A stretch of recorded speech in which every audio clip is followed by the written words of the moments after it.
मन की शांति पाने का राज। एक राजा हमेशा उदास रहता था। उसका मन भटकता रहता था। लाख कोशिश करने के बावजूद उसके मन को शांति नहीं मिलती थी। राजा की इस उदासी के कारण उसका मन राजकाज के कार्यों में नहीं लगता था, जिससे राजकाज के कार्य प्रभावित हो रहे थे। राजा के मंत्री व दरबारी भी राजा की इस समस्या का समाधान नहीं कर पा रहे थे। एक बार उसके नगर में एक भिक्षु आया। भिक्षु के ज्ञानपूर्वक उपदेश से राजा बहुत प्रभावित हुआ। उसने भिक्षु से पूछा, मैं राजा हूँ, मेरे पास सब कुछ है, किंतु फिर भी मेरे मन में शांति नहीं है। भिक्षु ने राजा की बात पर गौर किया और फिर कुछ सोचकर बोले, राजन, आप प्रतिदिन वेश बदलकर अपनी प्रजा के बीच जाएं और ये जानने की कोशिश करें कि प्रजा का क्या हाल है और आपका राज्य कैसा चल रहा है। राजा ने भिक्षु की बात मानी और प्रतिदिन वेश बदलकर प्रजा के बीच जाने लगा। प्रजा के बीच जाने से राजा को बहुत हैरानी वाली बातें पता लगीं। उसे पता चला कि प्रजा बहुत दुखी है।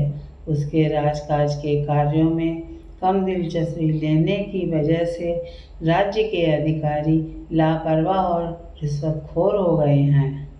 जमाखोरों की वजह से दैनिक कार्यों की मूलभूत वस्तुओं के भाव बढ़ने से महंगाई बढ़ गई है।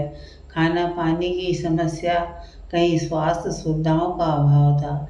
धनी लोग तथा राजा के रिश्वतखोर अधिकारी मिलीभगत राज्य की संपदा लूट रहे थे। गरीब व्यक्ति और गरीब होता जा रहा था।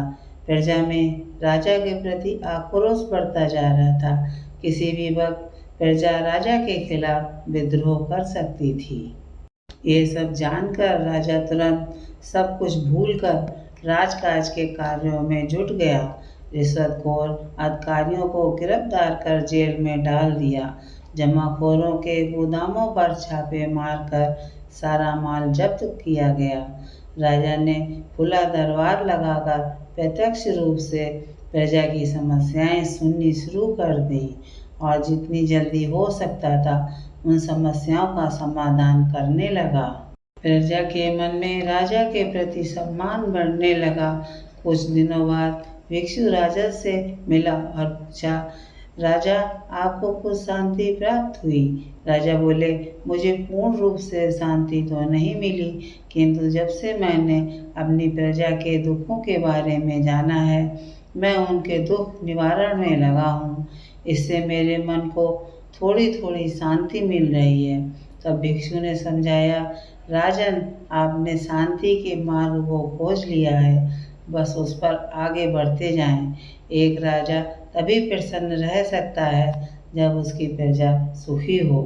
कहानी का सार ये है कि देश के शासकों को आम जनता के दुख तकलीफ़ों के बारे में गहराई से जानना चाहिए और उनका निवारण करना चाहिए। अगर आम जनता सुखी होगी तो देश के शासक भी सच्चा सुख अनुभव कर सकेंगे और देश की तरक्की भी होगी। देश तरक्की की राह पर चलेगा।